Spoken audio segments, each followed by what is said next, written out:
দর্শক, জলাবদ্ধতায় খুলনা নগরীর অচলাবস্থার আরো খবর জানাতে যুক্ত হচ্ছেন আমাদের সহকর্মী রাজু হাওলাদার। রাজু, খুলনা মহানগরে এই অবস্থা কেন এবং পানি সরানোর কি ব্যবস্থা নেওয়া হয়েছে জানাবেন।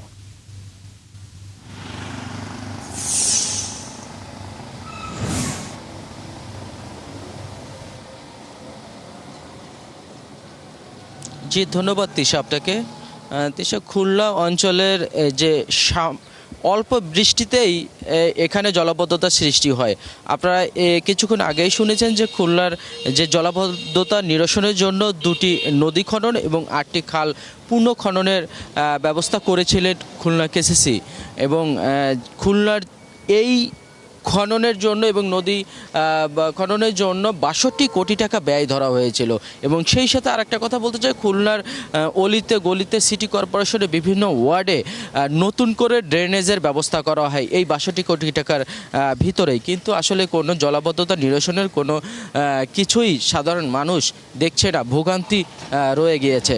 এবং খুলনা সিটি কর্পোরেশনের যে বর্তমানে যে জেলা প্রশাসক, সে বলেছেন যে জলাবদ্ধতা নিরসনের কাজ চলছে, ইতিমধ্যে তারা শুরু করেছেন এবং যে পাম্পের ব্যবস্থা করেছেন, যার মাধ্যমে রূপসা নদী, ভৈরব নদী থেকে পানি যেতে পারেন।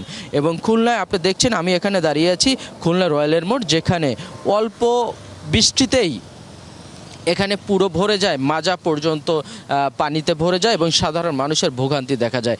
এবং এছাড়া এখানে খুলনা অঞ্চলের আশপাশ এরিয়া যেমন বটিয়াঘাটা, ডুমুরিয়া, রূপসা, তেরোখাদা, যেখানেই বলেন না কেন, সেখানে এই যে নিম্ন অঞ্চলগুলি, এই নিম্ন অঞ্চলগুলি অল্প বৃষ্টিতেই এখানে জলাবদ্ধতার সৃষ্টি হয় এবং পানি নামার যে একটা স্রোতভাবে যে নেমে যাবে, সেটার নামার ব্যবস্থা এখন পর্যন্ত হয়নি।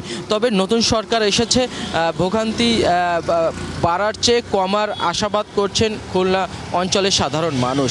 তো আসলে খুলনার যে জলাবদ্ধতা, এই জলাবদ্ধতা নিরসনের কেসিসি যে বর্তমান প্রশাসন, সে বলেছে যে সেটা নিরসনের দ্রুতই ব্যবস্থা তারা করছেন, ইতিমধ্যে কাজ শুরু করেছেন। তো ধন্যবাদ তিশা, এই ছিল আমার কাছে খুলনার জলাবদ্ধতার সর্বশেষ তথ্য।